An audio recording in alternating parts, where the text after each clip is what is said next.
Welcome, dear friends. Today we're going to have a discussion which I've wanted to speak about for a long time.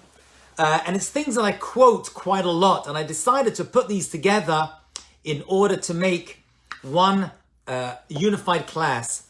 And the title of the class is 10 Slogans that Addicts Use to help in their recovery that we can use as well. So where does this idea come from? When I was in rabbinical school many years ago, you were given a chance to kind of like intern at a synagogue or a kashrut agency or a high school or elementary school, and everyone kind of like chose their own areas. Or work in Jewish outreach, which I ended up working in for the past 20 years.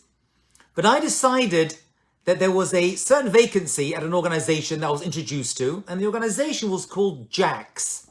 You may have heard of it, JACS. And the JACS stands for Jewish Alcoholics, Chemically Dependents, and Significant Others. And basically, this was a group which, as far as I know, still exists. It was an excellent organization that gives resources and information, weekends away, and meetings for Jewish addicts in recovery.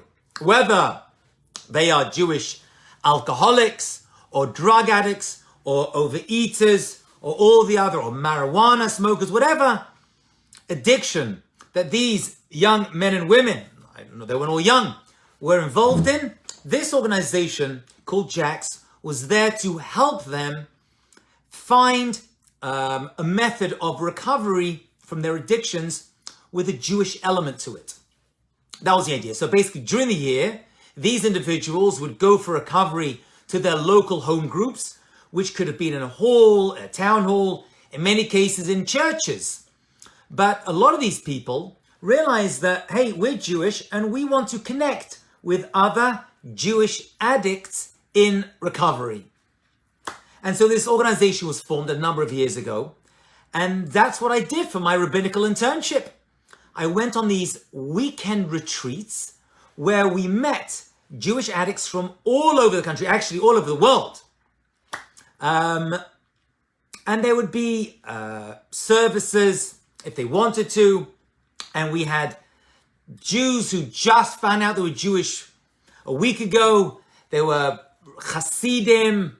There were every reform, you name it, everyone was there. And there was a tremendous feeling of unity. I ended up going once and twice. I eventually became a teen advisor for the young boys and girls who were in recovery for their addictions as well. And eventually I got certified and even became a recovery counselor, addict counselor, here in Rockland County where I live for a couple of years. So one of the things that kept coming up when you deal with addicts in recovery are slogans. What's a slogan? So a slogan, I guess you could call it like something that would fit on a bumper sticker. And these are things that when people would qualify or they would encourage each other, they would use these slogans in recovery. Many of them were found in the addiction recovery books, but many of them you just kind of heard like Torah Sheba'al Peh, kind of like Torah ideas that they would share with each other. So what I've done is, I in terms of my counseling that I do and meetings with people, whether they're recovering addicts or not, I always throw in some of these slogans because sometimes you get very complex ideas, but you can kind of like summarize them down, crunch them into a few words, which is easier for a person to take and kind of like ingest, download into their brains. I have a joke, which I heard many years ago, that we live in the ADD generation. We live in a generation where people don't have the bandwidth to listen to long lectures anymore, which is why my classes are getting shorter and shorter. Today will be one of those. And therefore, people like things quick, easy, and digestible. So I always say, maybe we don't live in the ADD generation. I believe we live in the ADHD generation. ADD stands for Attention Deficit Disorder, but I disagree. I believe we're in the ADHD generation, which stands for Attention Deficit, hey, donuts. That was the joke. Anyway, so what I wanted to do today, with your permission, is look at 10 of my favorite slogans that recovering addicts use in their recovery. Notice, by the way, that the expression is addicts in recovery. They're never recovered, right? It's a lifelong work in order to overcome their addictions. And by the way, it's very true in Jewish thought too. You're never there. You're never there. You're never recovered and I've got this, I've won it, I'm spiritual, I'm religious, I'm all done. It's always a work in progress. We are walking works in progress. We're always in recovery. We're never recovered. Actually, the Jewish idea of this can be found in the word for heaven, which is Shemayim. Shemayim represents the spiritual world. Notice that the rabbis, the word Shemayim has inside it the word Shem, Sham. What does Sham mean? There. There. There? Where is there? Where exactly is there? I don't know.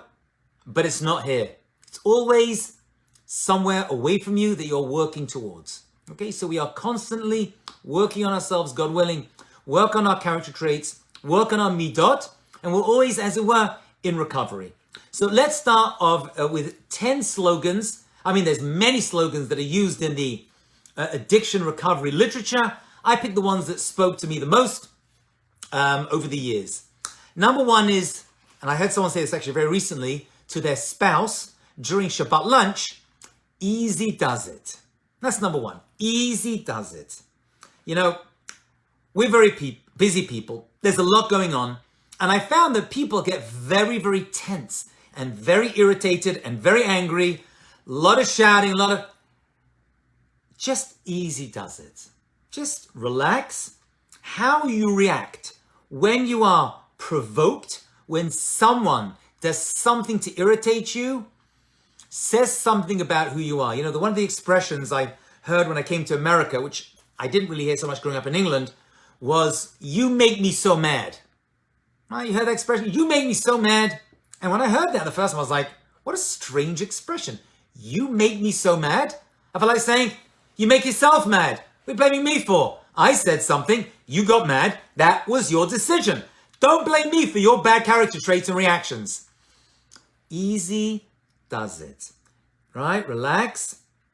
When things happen to you, you don't always need to react knee-jerk, or as I like to say, you don't always have to shoot from the lip, right? Don't need to shoot from the lip. When things happen, you feel provoked, easy does it. Not every argument, not every situation that you see, that you witness, you need to immerse yourself in. This couple I was actually having lunch with, they were discussing something that was not relevant to this couple, and this guy starts to get triggered and irritated and angry from this discussion. His wife was like, easy does it. What are you getting upset for? Okay, this is not your fight. If you have an opinion, right, you know, we Jews have opinions. As someone said, 2 Jews, 3 opinions. Just take it easy. You don't need to be the one to put everything and everyone in their place. It might seem like putting other people in their place is a thing to do, but when your first judgment is of no use, you realize that you're not going to change anything, just stay out of it. Easy does it, relax, right? You have limited power, limited abilities, limited emotions. Take it easy. If it's not your fight, you don't always have to fight it. Okay, that's number one. And that will keep us in check in terms of our midah. Number 2, this one you may have heard before, is one day at a time. Now, when I first heard this, I didn't really understand it. What do you mean one day at a time? What choice do you have? Of course, you're taking things one day at a time. Yeah? And the answer is that many people don't live their lives in the present. I always mention that in the Torah, you don't see Olam Haba mentioned. In the 5 books of Moses, the next world is not mentioned. There's no mention of Olam Haba. It is mentioned in the rest of scriptures, but not mentioned in the Torah. And there's many answers why this is, because the Torah is the way for us to understand what our job is in this world, right? Although we're trying to earn a good place in the next world, in Olam Haba, in heaven. Heaven per se is not mentioned. I found other religions are obsessed with heaven. It's all about the next world. It's all about Olam Haba, right? Heaven and hell. And in Judaism, we don't really talk about these things so much. They're almost an afterthought. I mean, they are definitely important principles, but they're not found in the Torah. However, there is one word that you will see mentioned in the Torah a number of times, and that is Hayom, today. Our job is to figure out what we are doing with our lives today. One day at a time means don't try to project too much into the future and get worried and stress out what the future has in store. We all have to do things to prepare for the future. We have jobs, we take out insurance, we have mortgages. There's things we do in order to protect ourselves and to prepare ourselves for the future. But worrying and getting stressed out about the future is a work of nonsense. It doesn't do anything. Take one day at a time. As one day comes, you get done. Now, one day at a time also means that I need to get done today what I need to get done today. Okay? I believe that this idea of one day at a time is also against procrastination. Procrastination deserves a talk of itself, and this is something that I'm always working with. I go through bouts of creative energy, of writing books and giving classes, and then I kind of find myself not being so productive for a lengthy period of time. It's okay to have unproductive days. That's okay. It's natural, normal, and healthy. Not every day has to be lived at the most productive quality. We're not able to do that. However, procrastination is a longer, extended period where we're just not getting the job done. What a day at a time means there's things I need to do today, and I'm going to get them done today. It happens to be, no coincidence, my wife left to work this morning. She's back in the office. I'm, for the most part, here still teaching my classes from home. I go out for other things, other work, but classes are... And my wife said, do me a favor, light bulbs be changed. When it comes to changing light bulbs, I don't know what it is. I don't know why, just the idea of getting out that ladder, going outdoors to change the light bulbs out there and here and bedrooms, I just don't have... I am the king of procrastinating light bulbs. And I thought, you know what? I'm teaching this class today. It will be wrong. So light bulbs, all done, all changed. Don't procrastinate. Mitzvah bal liado. When the chance for a mitzvah comes to your hand, don't let the mitzvah become chametz. Say the rabbis. How does a mitzvah become chametz? How does a mitzvah become chametz? What's chametz? Leavened bread. Well, leavened bread versus matzah is it just sits there and waits and grows and fills with hot air and just keeps going on and on and on. We are not the bread people, we are the matzah people. Okay, we're also the bagel people because we are holy, but we are the matzah people. We want to get the job. As soon as the water touches the flour, 18 minutes to knead it, mush it around and get into the oven. You want to get the job done as quickly as possible. There is definitely a part of me, I can talk about myself, where procrastination is who we are. I'd rather sit back and just, voice of opinions.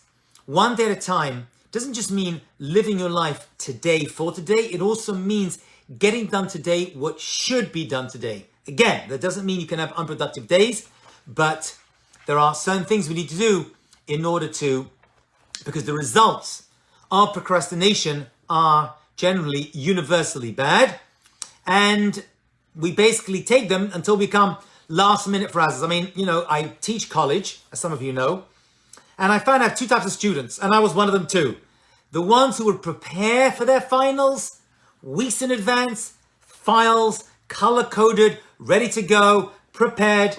And the people who the only color coding they had on their exams were the coffee stains from that last minute jump in, right? I'll be honest with you, most of my stuff was last minute cramming, but that just leads to stress and to worry. Okay, number 3, after one day at a time. First things first. We need to learn to set up priorities. Okay, people are on a budget. We need to set up priorities in our lives. I like to think of life in general as a set of targets, like on an archery board or a dart board, if you're familiar. You have the bullseye, and then you have the outer ring, then you have the big outer ring, and then you have the larger outer ring. You gotta figure out what takes precedence, okay? It's interesting that even when it comes to giving tzedakah, charity, there are priorities. You have the inner circle, that is your family, your immediate family. Then you have your extended family. Then you have your community. Then you have your outside community. Then you have the Jews in Israel, and eventually you have everyone. So everyone has to set priorities in their lives. So much stress, so much emotional and psychological hurt would be had if we just set priorities. And that means sometimes just sitting down, writing down our priorities for our job for the day. Okay? You can't have everything you want. One of the things we see among addicts, first of all, addicts, as we started by saying, are very, very good liars and terrible at setting up priorities. If you got limited funds, okay, and from those funds, no matter how much they are, whether it's $10 or $1 million, I've seen addicts with $1 and $1 billion. Allocating the right funds to the right things is a challenge. Okay, you got to pay a mortgage, you got to pay your bills, right? You got to pay car payments, your food bills, shelter. There's certain things you have to do. Addicts are very, very good, unfortunately, of wasting a lot of their money on things which are not within their priorities. They don't prioritize, and they'll be very happy to spend their money on alcohol or drugs or gambling or sex before they get to their priorities, right? This misalignment of priorities is a big challenge when it comes to addicts recovery, and if it applies to them, it applies to us as well. Okay, that's 3. Number 4. Was that 4? 3, 2, get through my notes. 2, 1, yeah. Number 4 is something which I see a lot among people who find a change in their lives for the positive, that they start to lecture other people.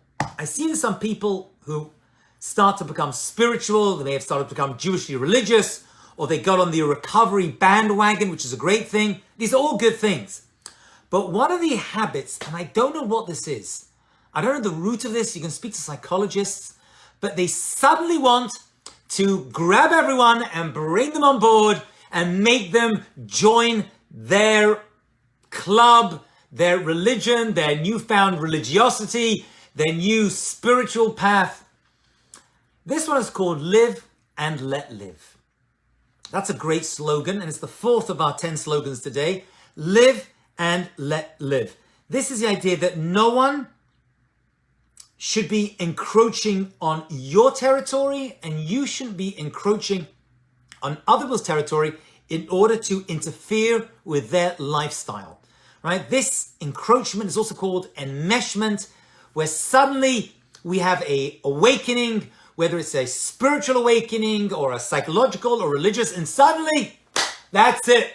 I'm going to change everyone else because this has impacted me, and now I'm going to become the change of force for good in everyone else.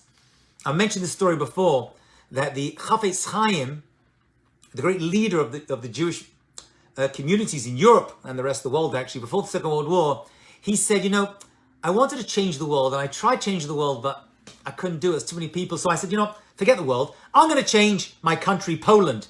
And off he went to go and change Poland. And he said, I couldn't do it. It's too big. Let me change my city, Radin. And I tried, and it didn't work. I said, let me change my family, my wife, my kid. And goes, nah, I couldn't change. I said, you know what? Let me change myself. He changed himself. Ultimately, people watched and saw. He changed his family, his community. Now the entire world for decades has been following the amazing words of the live and let live. Don't always believe that what you are achieving needs to be downloaded immediately onto other people.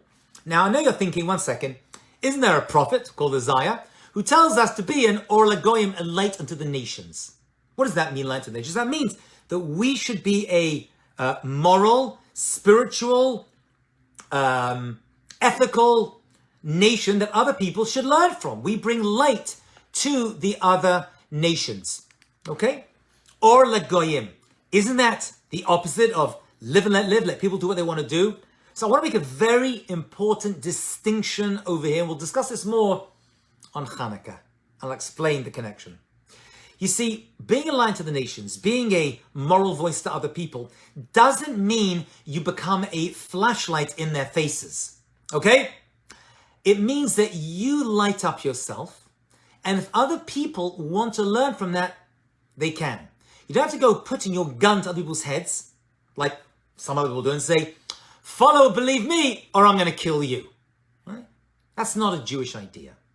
Being a light to the nations means that you light yourself up, like the Chafetz Chaim, let people live the way they want to live, and if they want to come and be connected and learn from your light, the light is there. That's why for us, lights are always small lights. The Hanukkah candles is a small light. Yeah. And the Shabbat candles is a small light. If they want to come and learn from you, the door is open. I'm happy to teach. Right? But going and banging on people's doors, right? You better believe in the one God. That's not what we do. Right? Abraham definitely made himself available to other people to learn about ethical and moral monotheism. But he wasn't out there putting guns to people's heads saying, if you don't do this, I'm going to kill you. Because no one has monopoly on the truth, on God. Right? God is the God for all people. Okay?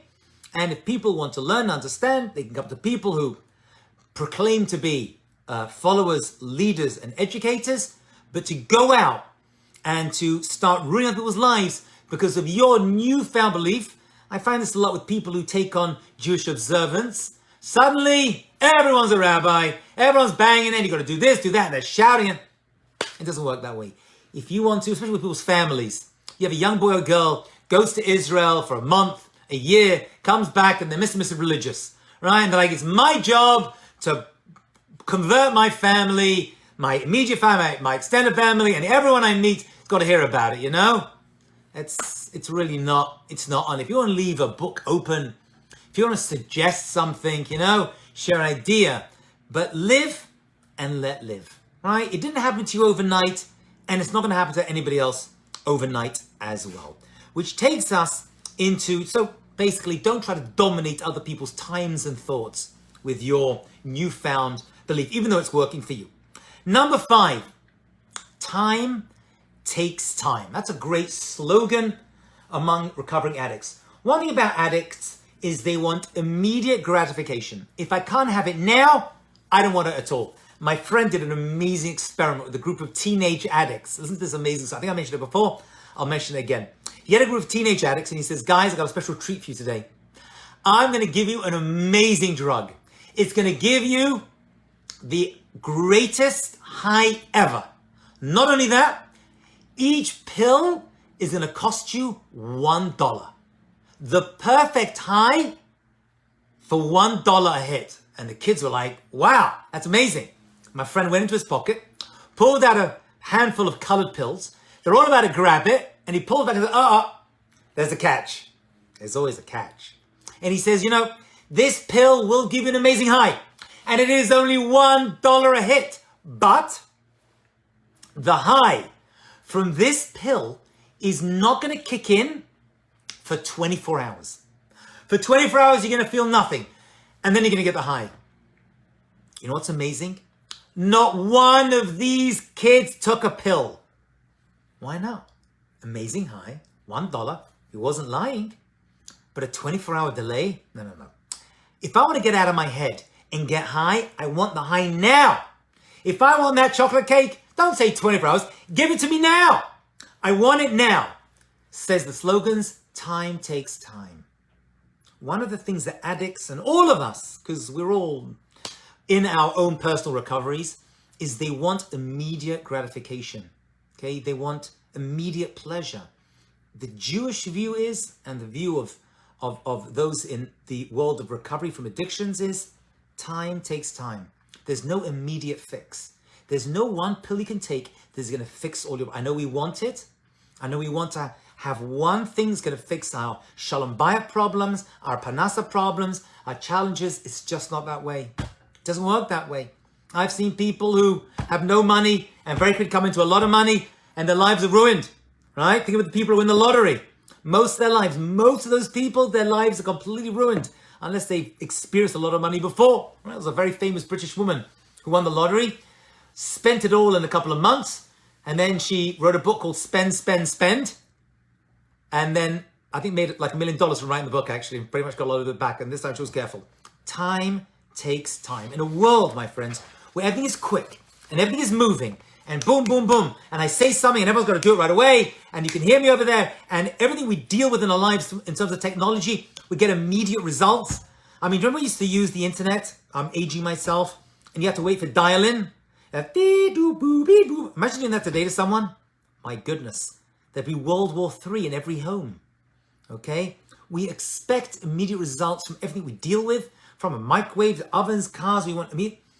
But when it comes to our own emotional and psychological growth, it doesn't work that way. You know, part of recovery is 12 steps. The 12 steps of recovery. And this is true for any spiritual model, especially Judaism. I always point out that it's called the 12-step model. It's not called the 12 flights in an elevator. There's no elevator at the top. You got to go one step at a time. Actually, when Jacob was on Mount Moriah, he saw a ladder in a dream, Jacob's ladder. And the rabbis say, why a ladder? Because a ladder is one step forward, one step up. You move up, move up. It takes time. He didn't just find himself floating up, because obviously Temple Mount, where he was the Shara Shemaim, the gateway to heaven. The gateway to heaven is a ladder. It takes one step at a time. You cannot jump. You've got to take your movements and move it up. Number 6 is something when I'm dealing with couples, especially. You've heard this one before, but it's an amazing slogan worth downloading, and it is keep it simple.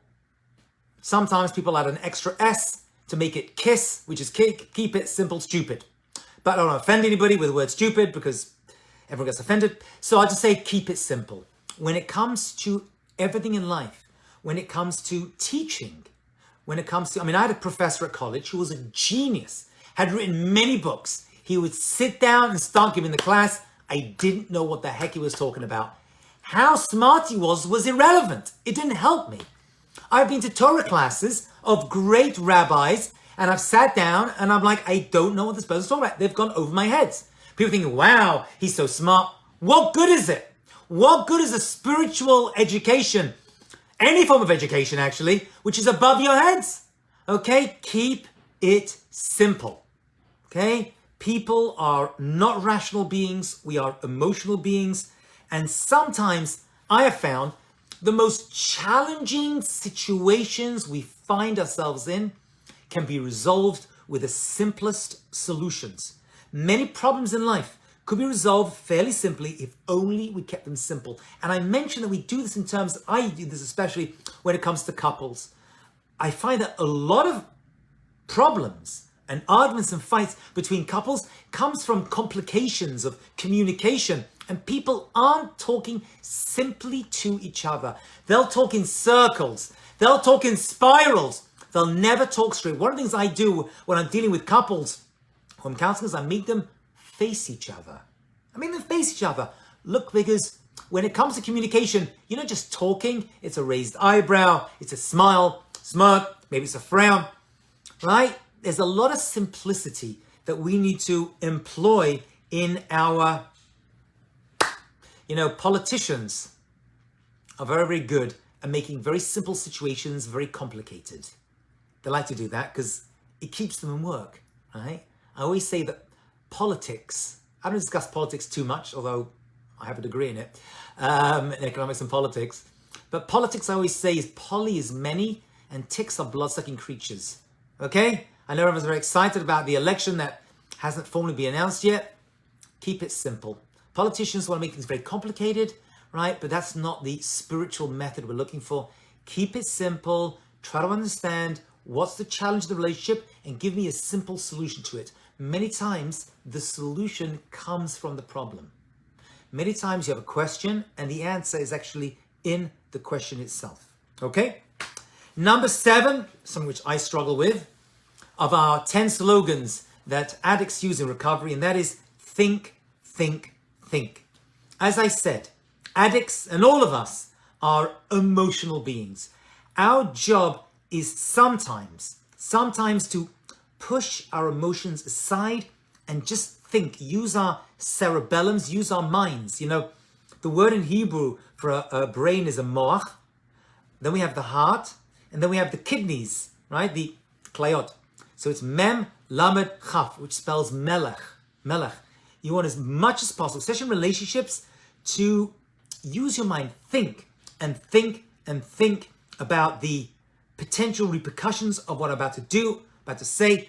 Many addicts I found have tremendous anger problems, especially when they're not using their drug. I have a family member who's a big smoker. Shabbat, he's unbearable to be around. He won't smoke on Shabbat because he keeps Shabbat, but he's an unbearable person to be about, right? It's just think.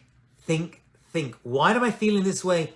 What is this feeling? Why do I suddenly feel this need to take this drug, act this way, treat that person this way, right? The opposite of starting with your mind and then your heart and then your kishkas is start with your stomach, then your heart, and then your mind. And that spells klum, which is nothing, or kalem, which means destruction, right? You want to engage.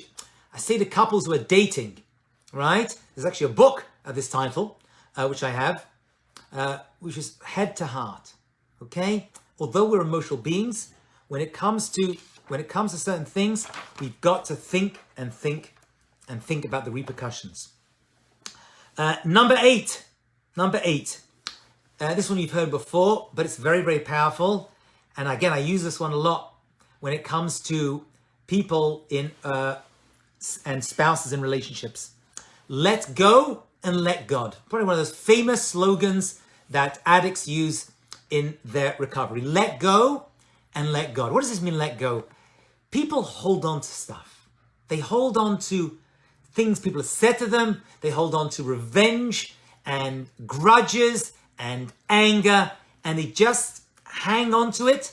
Like I've mentioned before, a bird on the wire, right? Could be asleep, but still holding onto the wire so it doesn't fall off. We're like that, right? Even in our sleeps, we're holding on to these things that people did to us a week, a month, a year.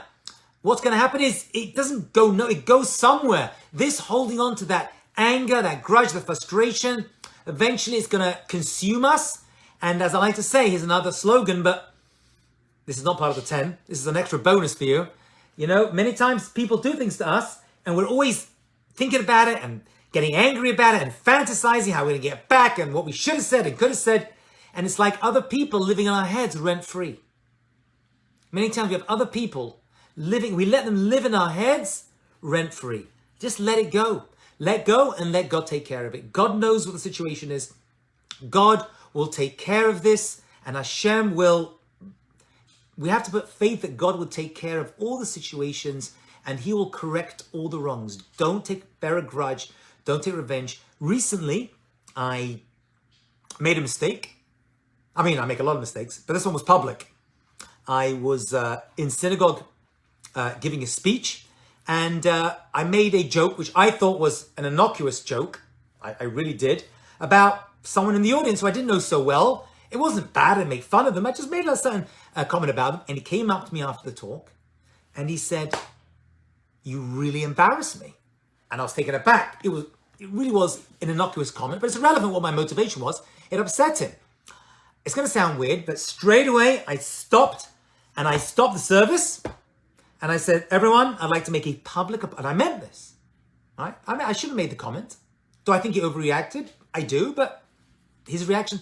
And I stopped the entire synagogue service and made an announcement in front of the entire service. I'd like to publicly apologize to my friend over here for what I did. And I said to him, and I hope he's able to. And I saw him a little bit angry, even a bit later, there was a little bit of tension. So I do what I do best. I buy gifts for people. And I bought him a bottle of wine, and I could see he was still upset. And I said, "You know what? Al tisne et achicha dol v'vecha." I apologize to you. I hope you accept it.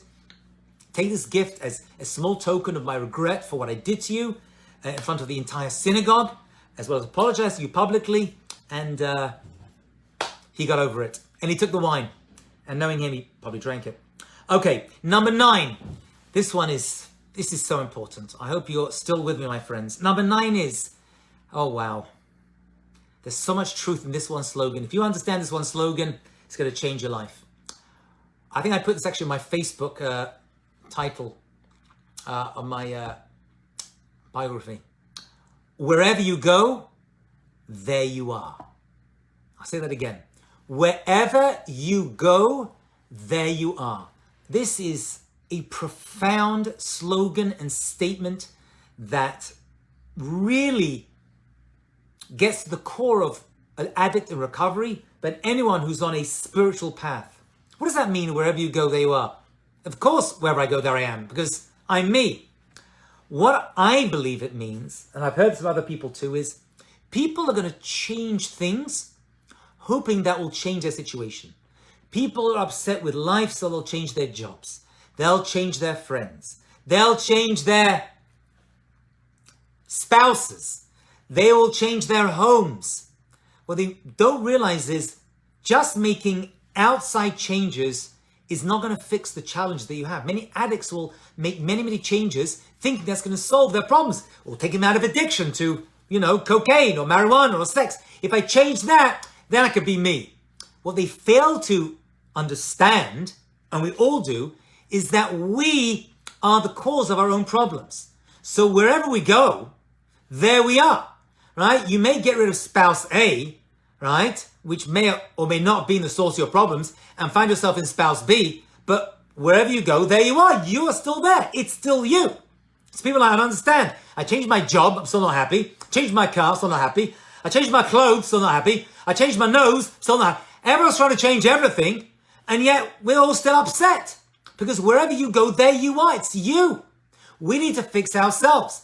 Thinking that making all these other changes in our lives is going to fix all our problems is a job in futility. It's a job in futility. Wherever you go, there you are. Start with yourself. Okay? Start with yourself.